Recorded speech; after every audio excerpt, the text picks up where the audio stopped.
Assalamualaikum warahmatullahi wabarakatuh, anak-anak ibu semuanya. Waalaikumsalam warahmatullahi wabarakatuh. Ibu terdengar? Terdengar, Bu. Baiklah. Sebelumnya terima kasih kepada anak-anak ibu yang telah menyediakan link Zoom agar pembelajaran kita dapat terlaksana. Sebelum memulai pembelajaran ini, kita akan berdoa demi kelancaran pada pembelajaran kali ini. Berdoa sesuai kepercayaan masing-masing dimulai.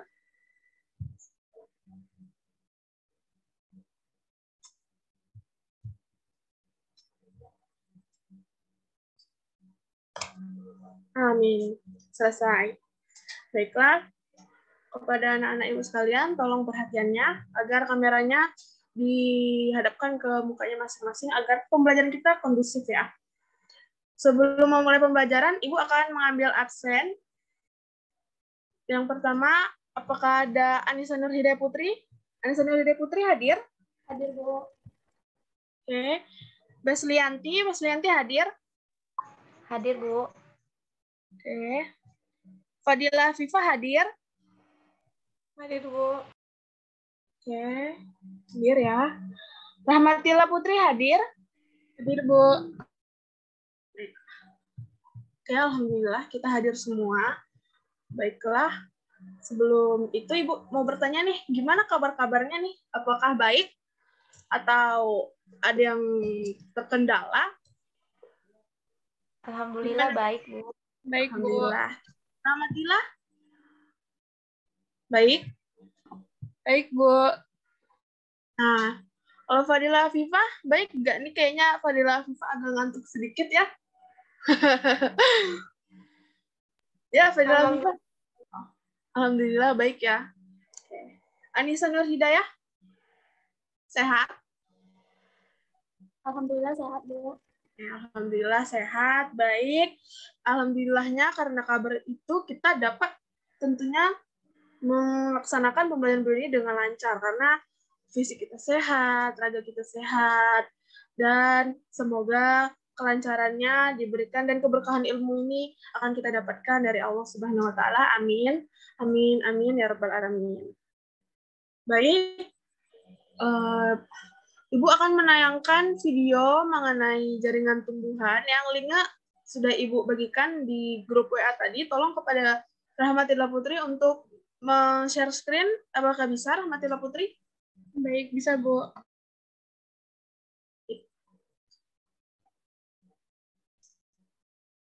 Ini diharapkan videonya untuk disimak ya anak-anak, karena nanti Ibu akan mengambil beberapa pertanyaan dari video ini. Dan bagi siapa yang bisa menjawabnya akan mendapatkan nilai plus. Jadi tolong serius dan disimak agar pembelajaran kita kondusif. Ini kayaknya layarnya dibesarin aja Rahmatilla, biar jelas.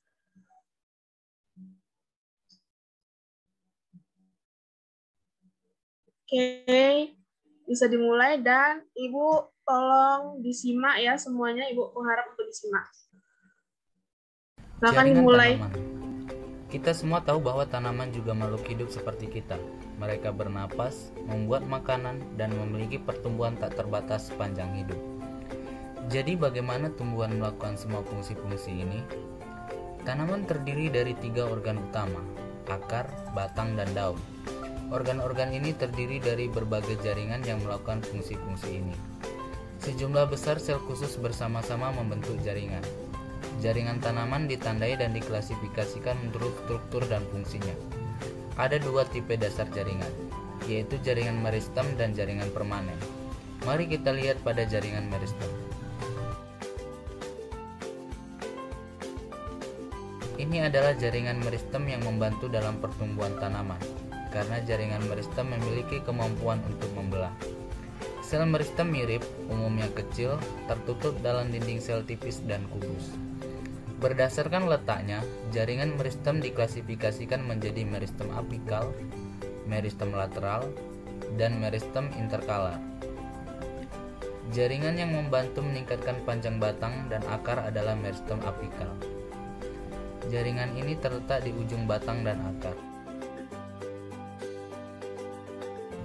Dan yang membantu dalam meningkatkan diameter tubuh tumbuhan ialah meristem lateral. terletak pada posisi samping batang atau akar. Lalu bagaimana daun dan cabang tumbuh? Ini adalah meristem interkalar yang memfasilitasi pertumbuhan daun dan cabang. Pada rumput, meristem interkalar menumbuhkan bagian yang dimakan oleh hewan herbivora. Jaringan ini terletak di dasar not, ruas, dan pada basis daun. Sekarang kita tahu bagaimana tanaman mengembangkan akar, batang, daun, dan cabang. Selanjutnya, mari kita cari tahu jenis jaringan yang membantu tanaman untuk mendapatkan nutrisi yang diperlukan dan mendukung. Ini adalah jaringan permanen yang membantu dalam transportasi, persiapan makanan, dan penyokong bagi tanaman. Jaringan permanen tidak lain ialah jaringan meristem yang matang dan berdiferensiasi untuk membentuk berbagai jenis jaringan. Berdasarkan kesamaan dari selnya, jaringan permanen diklasifikasikan menjadi jaringan permanen sederhana dan jaringan permanen kompleks.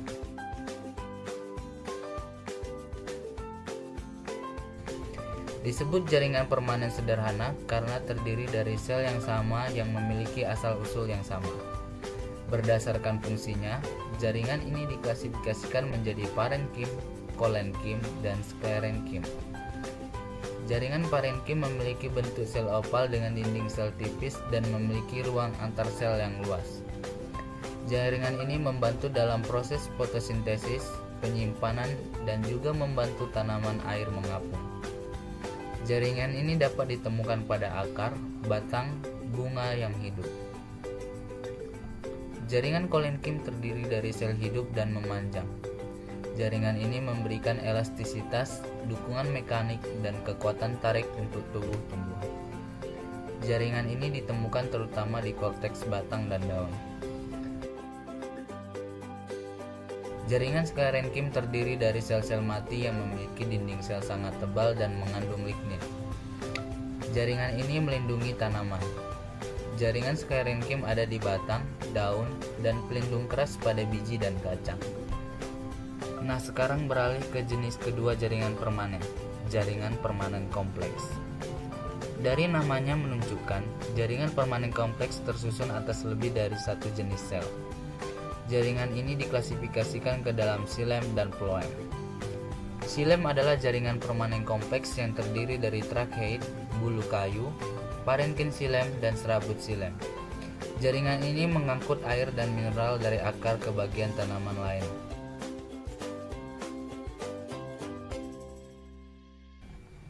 Phloem terdiri dari bulu tapis, sel pengiring, serabut phloem, dan parenkim phloem, dan berfungsi mengangkut makanan dari daun ke bagian lain dari tanaman. Kesimpulannya, kita telah melihat dan memahami jaringan tanaman, jenis jaringan, subklasifikasi, dan fungsinya. Poin untuk diingat, jaringan tanaman pada dasarnya diklasifikasikan ke dalam jaringan meristem dan jaringan permanen. Jaringan meristem membelah sepanjang hidup dan membantu pertumbuhan tanaman. Sedangkan jaringan permanen berasal dari jaringan meristem dan memfasilitasi transportasi, persiapan makanan, dan penyokong tanaman.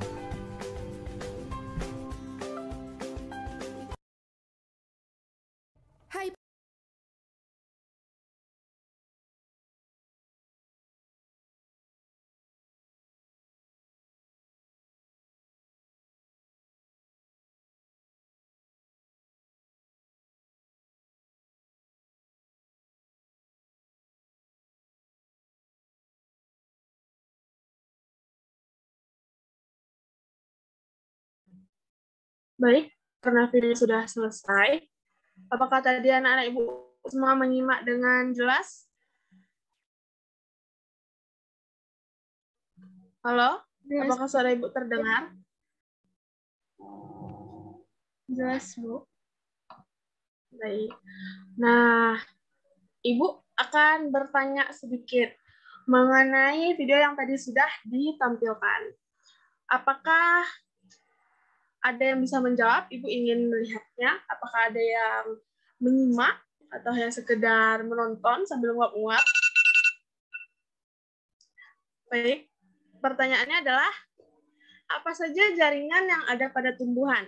Ini akan mendapat nilai plus ya jika bisa menjawab. Siapa yang bisa menjawab? Izin menjawab, Bu. Nah, baik, kepada Rahmatillah, silahkan.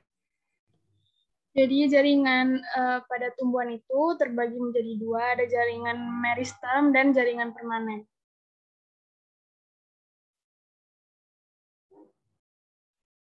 Bisa menjawab. Pertanyaan kedua, Ibu akan menanyakan 3 pertanyaan ya. Pertanyaan kedua, apa saja jenis-jenis dari jaringan meristem? Atau jaringan meristem itu terbagi atas apa saja? Izin menjawab, Bu. Nah, baik, Bu Sulianti, dipersilahkan. Jadi pada jaringan meristem itu terbagi menjadi 3 jaringan. Yang pertama jaringan apikal, yang kedua jaringan lateral, dan yang ketiga jaringan interkalar. Bagus, ya.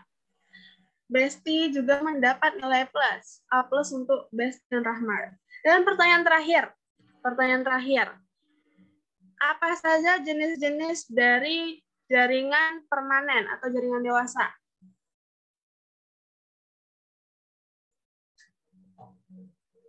Ada yang bisa menjawab? Oh, nampaknya tidak ada ya. Baiklah. Ibu akan menjawabnya. Jadi, jaringan, jenis-jenis jaringan pada jaringan dewasa atau jaringan permanen ini ada permanen kompleks dan permanen sederhana. Sesuai dengan namanya, nanti strukturnya di dalam jaringan permanen itu atau jaringan dewasa itu akan kompleks dan ada juga yang sederhana.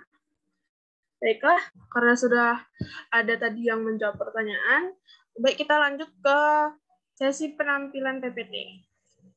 Kepada Rahmatillah Putri, apakah bisa menolong Ibu untuk menampilkan PPT, share screen-nya? Bisa, Bu. Sebentar, Bu. Ya.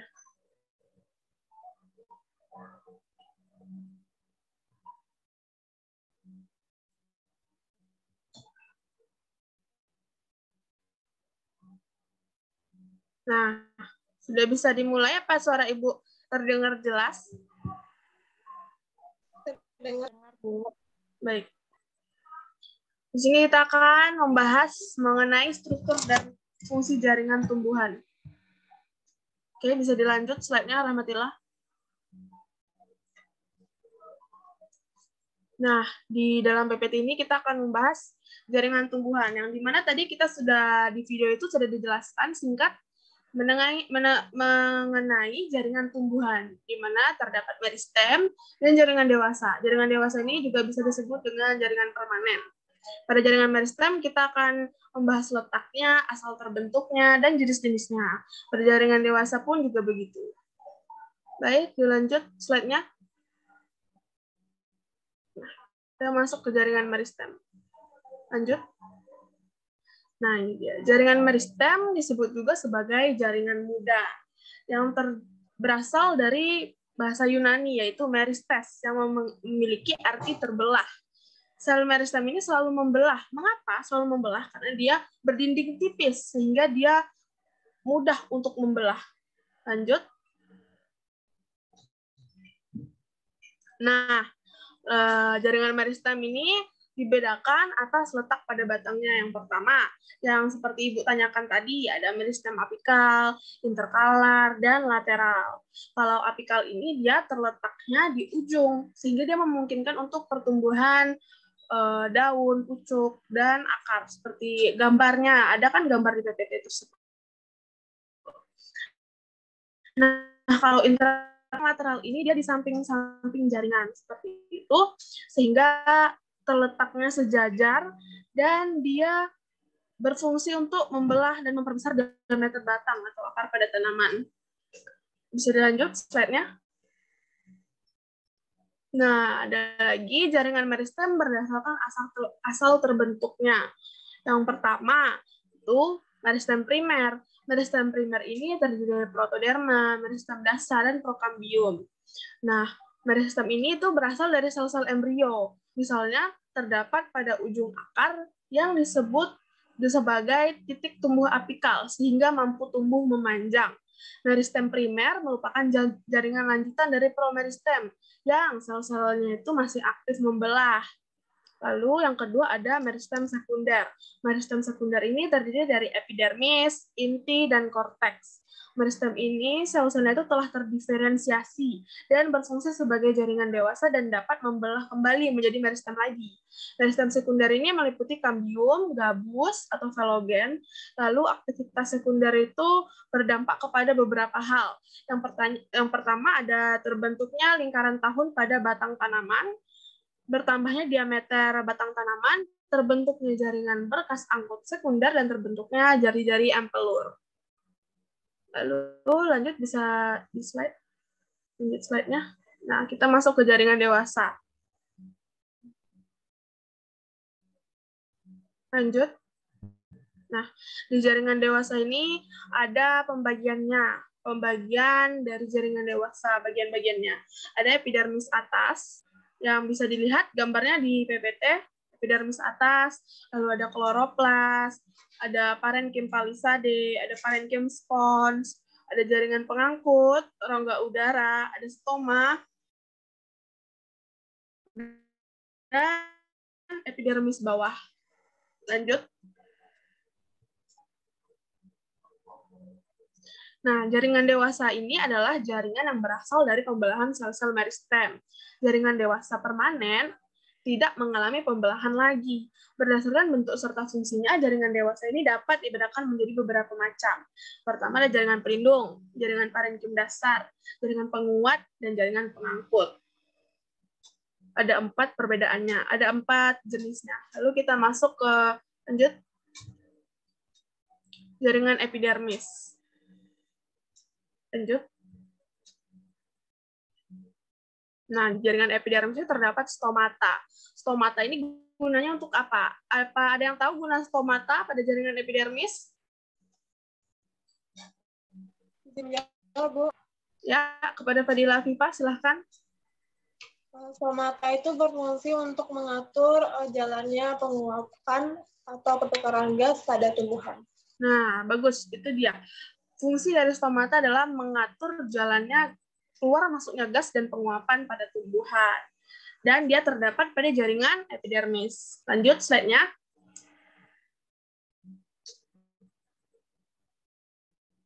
Nah, ada trikoma yang ada 2 jenis, ada glanduler dan non-glanduler. Glanduler ini adalah jaringan epidermis yang menghasilkan sekret atau getah. Lanjut. Nah, yang Ibu bilang tadi non-glanduler. Yang non-glanduler ini dia tidak menghasilkan sekret. Jadi dia terlihat jelas ya perbedaannya antara glanduler dengan non-glanduler. Kalau glanduler tadi menghasilkan sekret atau getah. Kalau non-glanduler ini tidak menghasilkan sekret atau getah.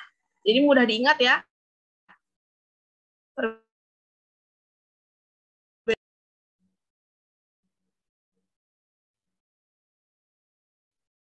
Nah, lalu lanjut. Nah, yang spina. Spina ini ada yang tahu apa spina ini?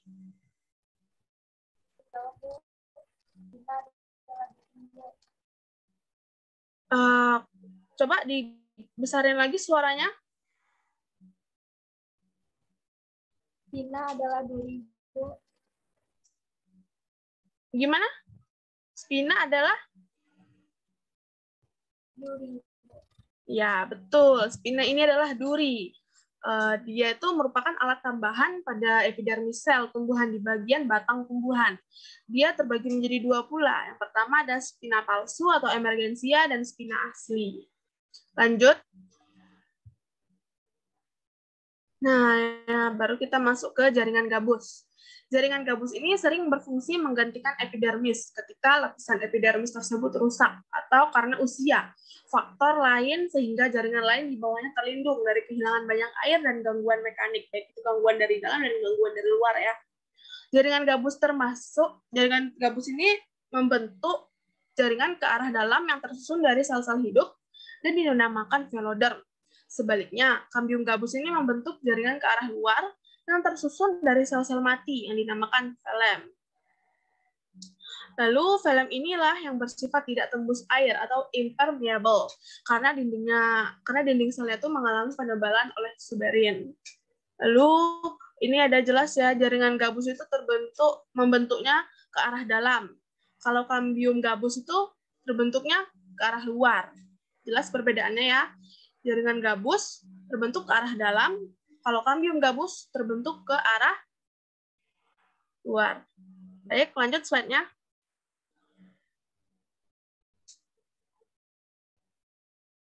Nah, ini ada dari jaringan gabus tadi, ada bagian epidermis, filem, velogen, veloderm, korteks. Nah, bisa dilihat pada slide-nya. Epidermis adalah jaringan terluarnya. Oke, lanjut ke jaringan parenkim atau jaringan parenkim dasar. Nah, jaringan parenkim itu merupakan jaringan yang terdapat pada semua organ tumbuhan seperti empulur, korteks, akar dan batang, mesofil daun, dan masih banyak lagi. Silakan dilanjutkan slide-nya. Jaringan parenkim ini disebut jaringan dasar karena terbentuk dari meristem dasar. Jaringan ini terletak di sebelah dalam jaringan epidermis. Parenkim ini terdiri atas sel-sel bersegi banyak serta memiliki bentuk bermacam-macam, seperti berbentuk bulat atau berbentuk seperti bintang. Sel parenkim ini berfungsi untuk menyimpan cadangan makanan atau vakuola besar. Oke, lanjut slide-nya. Nah, parenkim ini ada bagian-bagiannya. Yang pertama ada parenkim asimilasi, parenkim penimbun, parenkim pengangkut, parenkim air udara, dan parenkim penutup luka. Lalu parenkim asimilasi ini adalah parenkim yang gunanya untuk, ada yang tahu gunanya untuk apa?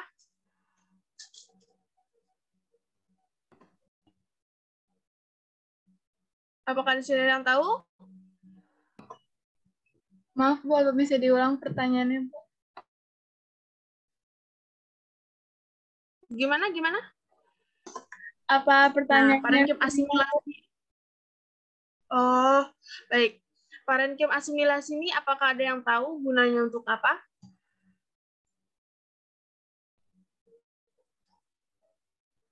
Oh, tidak ada sepertinya. Parenkim asimilasi ini merupakan parenkim yang dapat melakukan fotosintesis karena dia memiliki klorofil. Parenkim asimilasi terdapat pada bagian tubuh tumbuhan yang berwarna hijau. Lantaran mengandung klorofil, maka parenkim ini juga disebut sebagai klorenkim. Lalu ada parenkim penimbun. Parenkim penimbun ini dia berfungsi untuk menimbun cadangan makanan atau sebagai tempat penyimpanan cadangan makanan yang terdapat pada endosperm, daun, lembaga, tuber atau umbi dan lain-lain. Lalu ada parenkim pengangkut yang berfungsi untuk mengangkut zat-zat. Parenkim air ini adalah parenkim yang dapat menyimpan air, yang mampu menyimpan air karena dia berdinding sel tipis dengan vakuola besar yang berisi cairan agak berlendir. Lalu parenkim air ini biasanya terdapat pada tanaman epifit dan tanaman xerofit. Ada yang tahu tanaman xerofit itu apa? Ada yang bisa jawab tanaman xerofit itu apa?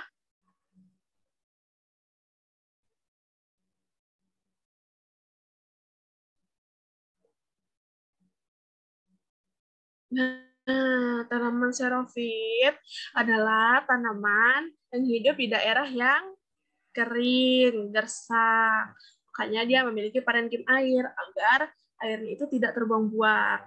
Lalu ada parenkim udara. Parenkim udara ini dia mampu menyimpan udara karena memiliki ruang antar sel yang besar. Parenkim udara disebut juga dengan aerenkim. Lalu parenkim udara ini terdapat pada alat pengapung tumbuhan hidrofit seperti eceng gondok. Lalu yang terakhir itu ada parenkim penutup luka. Dia mampu menutup luka karena memiliki kemampuan pemulihan diri atau regenerasi terhadap luka karena memiliki karakteristik yang meristematis. Parenkim penutup luka ini dapat disebut juga dengan cambium gabus atau velogen. Lanjut. Nah, berdasarkan bentuknya ini ada parenkim palisade, parenkim bunga karang, parenkim bintang, dan parenkim lipatan. Lanjut. Lalu ada jaringan penguat atau penyokong. Dapat dilihat di PPT. Apakah ada yang bisa menjelaskan apa itu jaringan penguat atau penyokong secara garis besar saja? Ini dapat nilai plus loh ya. Bentar, Bu. Baik. Silakan yang bisa.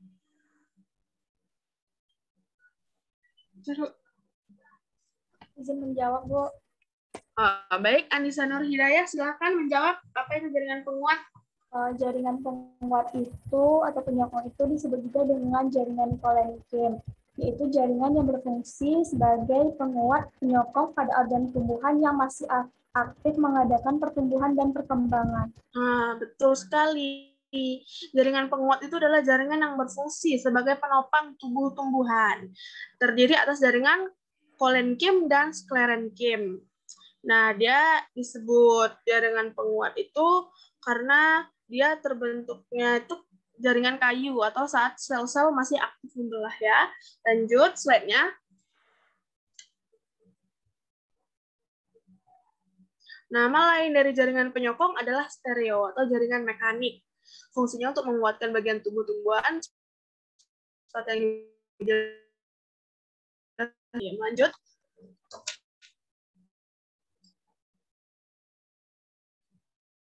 Nah, jaringan kolenkim ini sifat utamanya adalah sel-sel penyusunnya hidup dan dinding selnya banyak mengandung.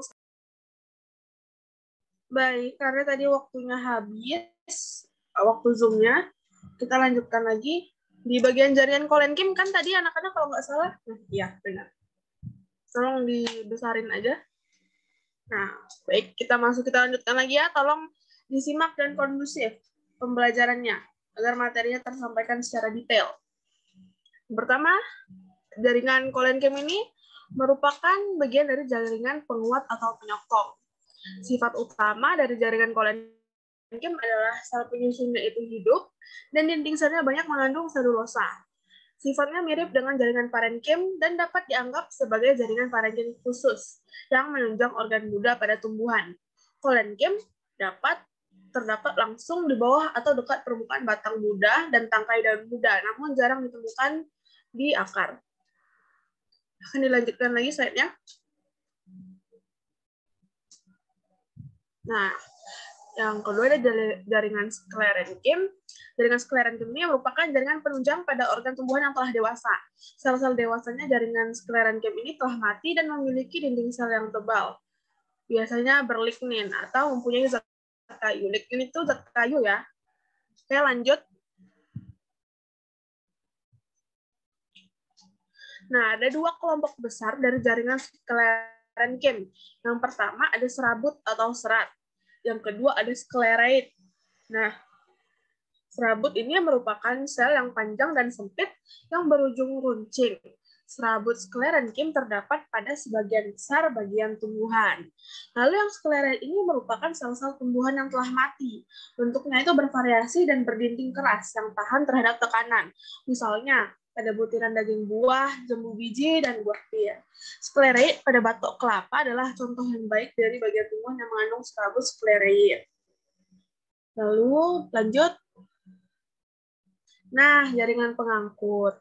Jaringan pengangkut ini adalah salah satu dari 3 kelompok jaringan permanen yang dimiliki tumbuhan hijau berpembuluh.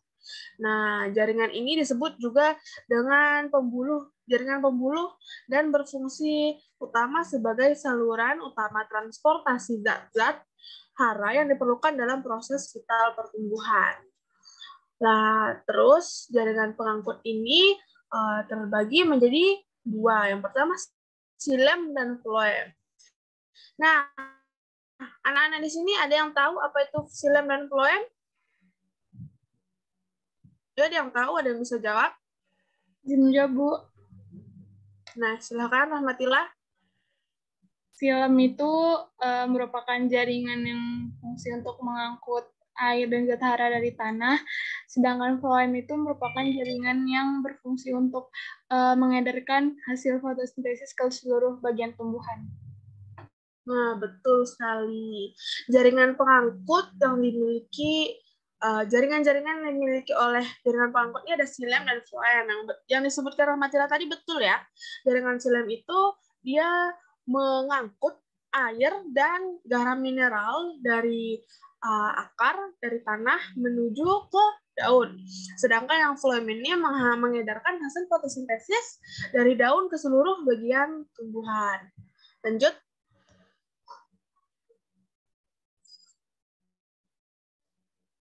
Nah, jaringan pengangkut, nama lain jaringan pengangkut adalah berkas vaskular.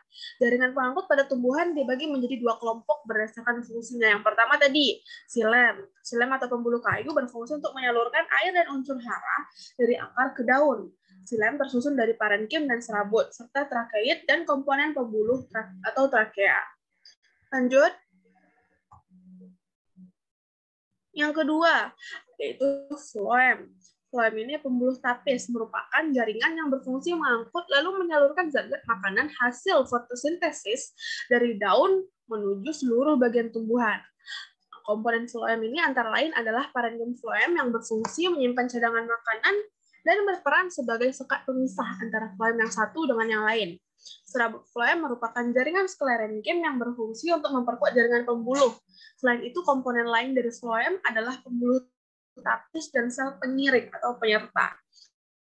Jadi jelas ya, kalau yang xilem itu dia dari tanah menuju daun, dan dia mengangkut air, zat hara, dan garam mineral.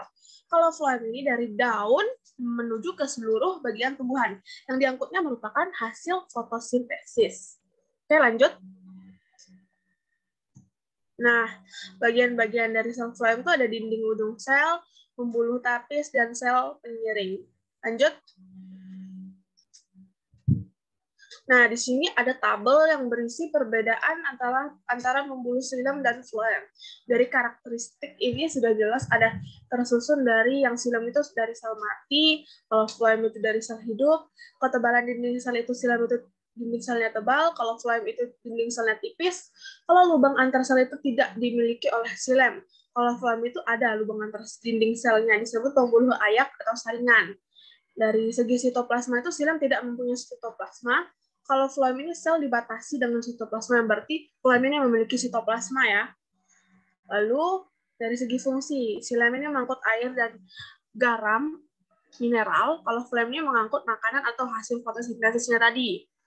Dari bahan angkut yang dibawa, itu dari daun, kalau dari xilem ya. Kalau floem ini dia dari bagian yang sedang tumbuh dan organ penyimpanan cadangan makanan. Jadi kalau xilem ini dia diangkut menuju daun, kalau floem ini diangkut menuju ke seluruh bagian tumbuhan atau bagian yang sedang tumbuh dan organ penyimpanan cadangan makanan. Situ arahnya. Kalau dari segi arah pengangkutan, xilem ini mengarah ke atas. Kalau floem ini ke atas dan ke bawah. Kalau xilem ini mengapa ke atas? Karena dia dari akar, dari tanah, dia menuju daun, otomatis dia mengarah ke atas kan. Kalau floem ini ke atas dan bawah, yang dimana atas dan bawah ini mencakup dari semua bagian tumbuhan. Lalu kalau dari segi jaringan, kalau floem ini memiliki sel ganda atau pendamping atau sel pengiring tadi. Lanjut.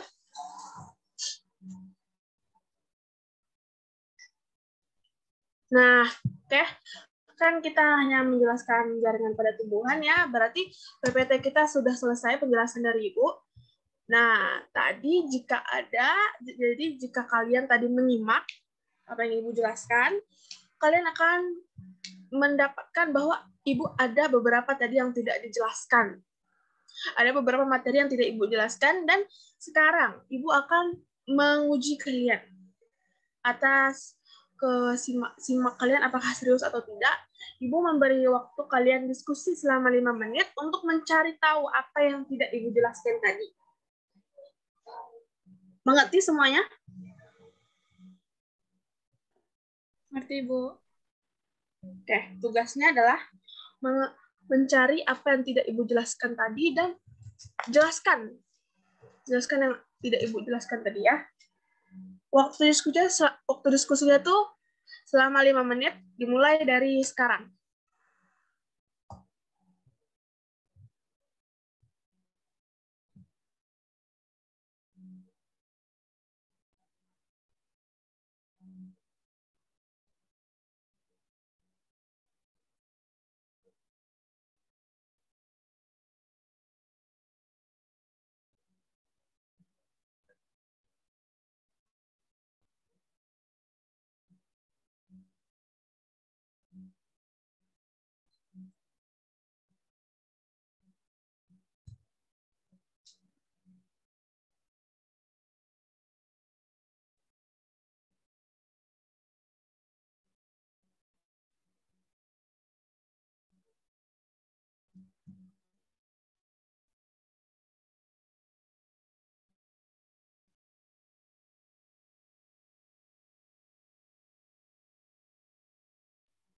Bagi yang bisa menjawab ini nanti akan Ibu tambah nilai plus. Pokoknya bagi yang semua yang menjawab apa pertanyaan dari Ibu, itu akan Ibu tambahkan nilai plusnya ya. Jadi diharapkan untuk serius dalam mengikuti pembelajaran ini.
Apakah sudah ada yang siap menjawabnya?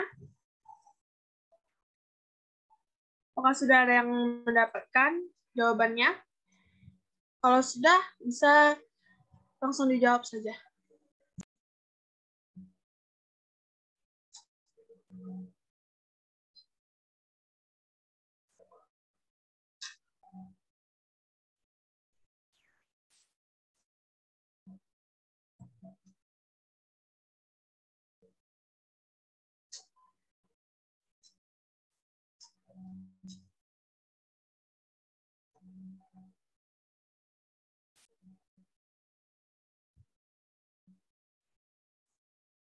Sudah ada?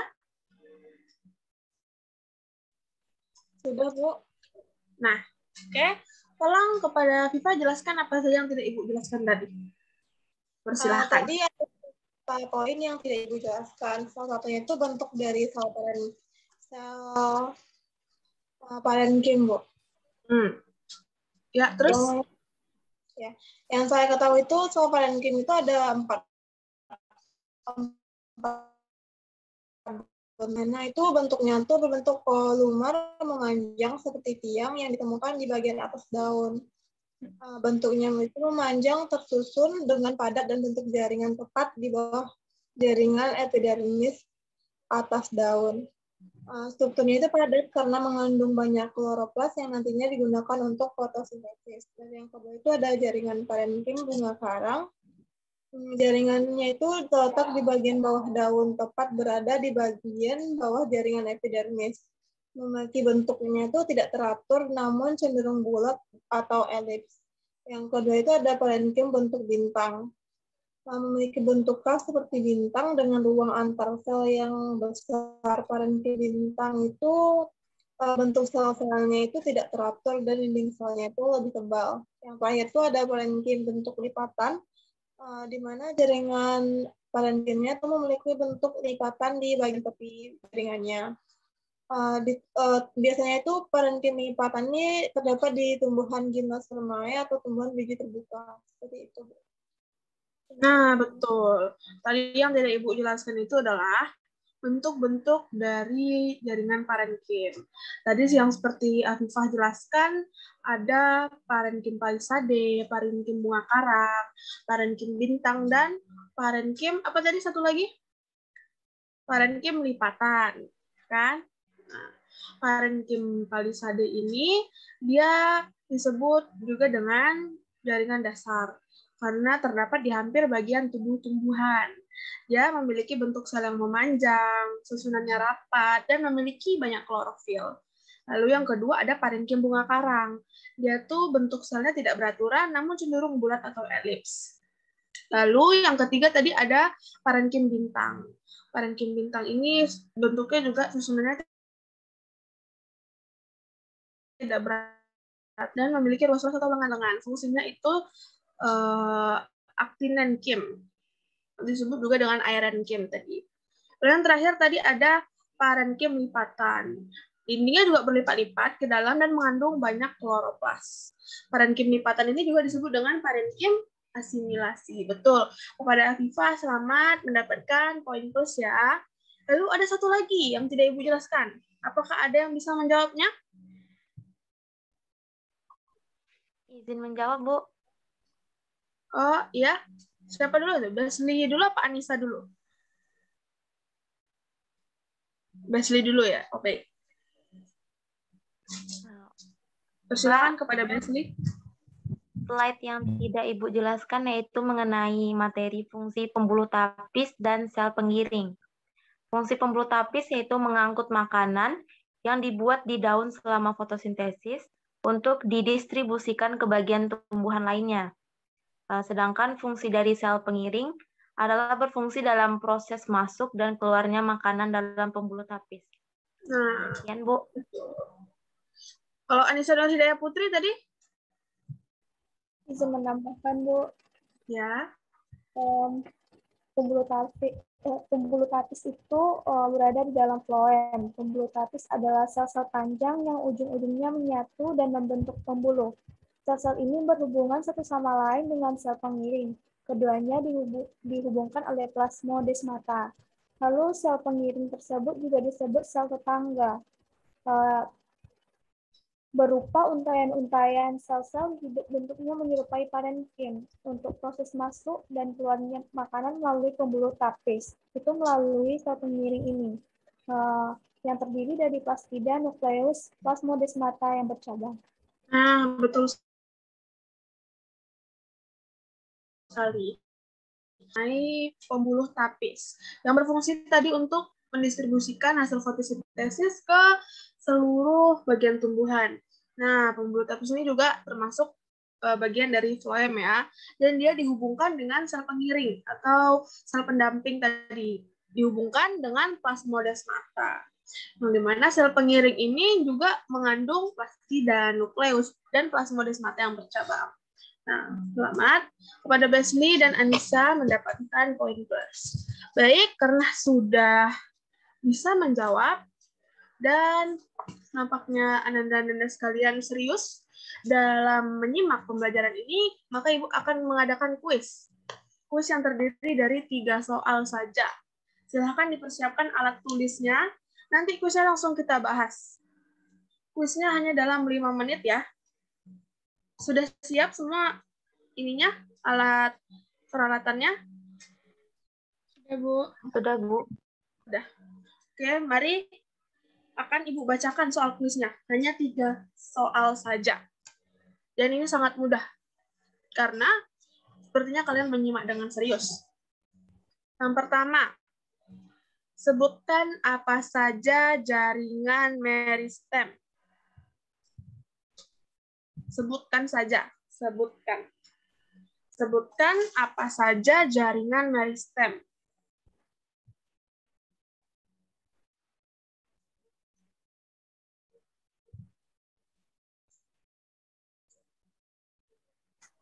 Sudah dijawab? Langsung dijawab ya.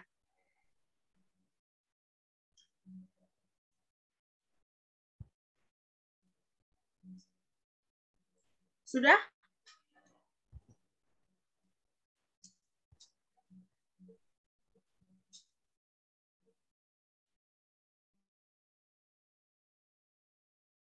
Apa saja jaringan dewasa? Suara Ibu jelas? Jelas, Bu. Langsung dijawab. Langsung dijawab. Sudah? Sudah menjawabnya? Kalau sudah, kita lanjut ke nomor 3.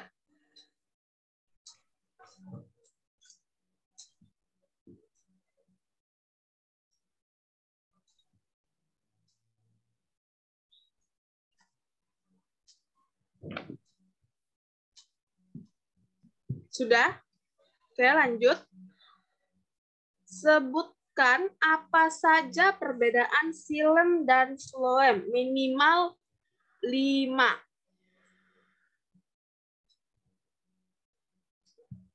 Sebutkan apa saja perbedaan silem dan floem.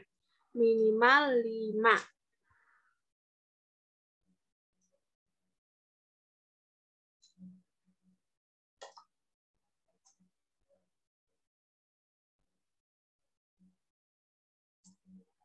Sudah? Sudah? Sudah, ketiga-tiganya sudah terjawab? Ananda? Bu. Sudah, Bu? Sudah. Alhamdulillah. Langsung kita bahas saja ya. Kalau ketiga-tiganya sudah terjawab, mari kita bahas. Coba Rahmatillah.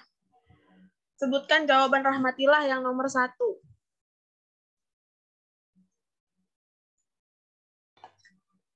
Baiklah, jawaban saya. Pertama tadi, soalnya kan sebutkan apa saja jaringan meristem ya, Bu. Jawaban saya adalah jaringan meristem terdiri dari jaringan meristem apikal, jaringan meristem lateral, dan jaringan meristem interkalar.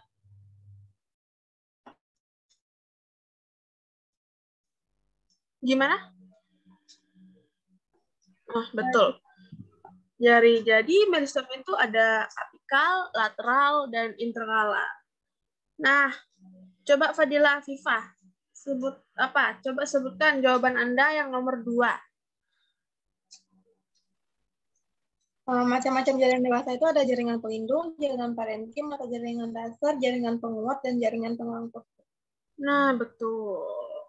Betul sekali, tepat sekali ya. Jaringan dewasa itu ada jaringan pelindung, parenkim, penguat, penyokong, dan pengangkut. Betul. Lalu, kepada Basli coba sebutkan jawaban Anda yang nomor 3.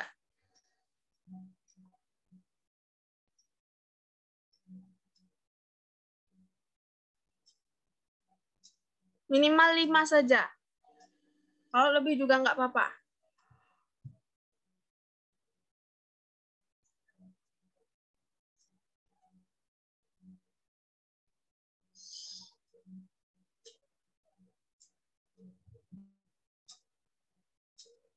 Sudah, Besli? Besli belum selesai? Apa sudah?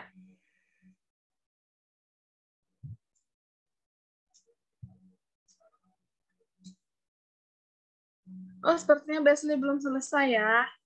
Baik. Kepada Anissa Nur Hidayah, apakah bisa menyebutkan jawaban Anda yang nomor 3? Bisa, Bu. Oh, bagus. Silakan disebutkan. Film dan floin itu dapat dibedakan dengan karakteristik pertama, yaitu tersusun dari kalau silem itu sel mati, kalau floin sel hidup. Ketebalan dindingnya kalau floin itu tebal, silem itu tipis. Lalu sitoplasma kalau silem tidak ada, kalau floin sel dibatasi dengan sitoplasma kalau floin ada. Lalu alat pengangkutan, kalau silem itu ke atas, kalau floin itu ke atas dan ke bawah. Betul sekali ya. Perbedaan silem dan floem yang disebutkan oleh Anissa Nur Hidayah Putri. Bagus, nampaknya sudah bagus semua dalam menyimak materi ini.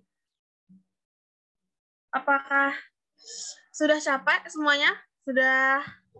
Kita sudah selesai di materi jaringan tumbuhan. Ibu harapkan ke depannya materi ini akan selalu diingat dan diulang-ulang karena materi ini tentu saja masuk ke dalam ujian ya. Silahkan diulang-ulang, dipelajarinya, dan tetap semangat dalam menuntut ilmu. Berasa juga sudah cukup, waktu pembelajaran kita juga sudah selesai. Mari kita tutup pembelajaran ini dengan doa kafaratul majelis dan hamdalah. Subhanakallah wa bihamdika asyhadu alla ilaha illa anta astaghfiruka wa atubu ilaik. Alhamdulillahirabbil alamin. Karena pembelajaran kita sudah berjalan dengan lancar dan kondusif sesuai yang diharapkan oleh kita semua. Baik, terima kasih atas perhatiannya dan terima kasih juga kepada anak-anak ibu yang telah menyimak dengan baik. Tetap semangat menuntut ilmu semuanya dan sampai berjumpa di pertemuan selanjutnya. Assalamualaikum warahmatullahi wabarakatuh. Waalaikumsalam warahmatullahi wabarakatuh. Terima kasih, Bu. Ya, sama-sama.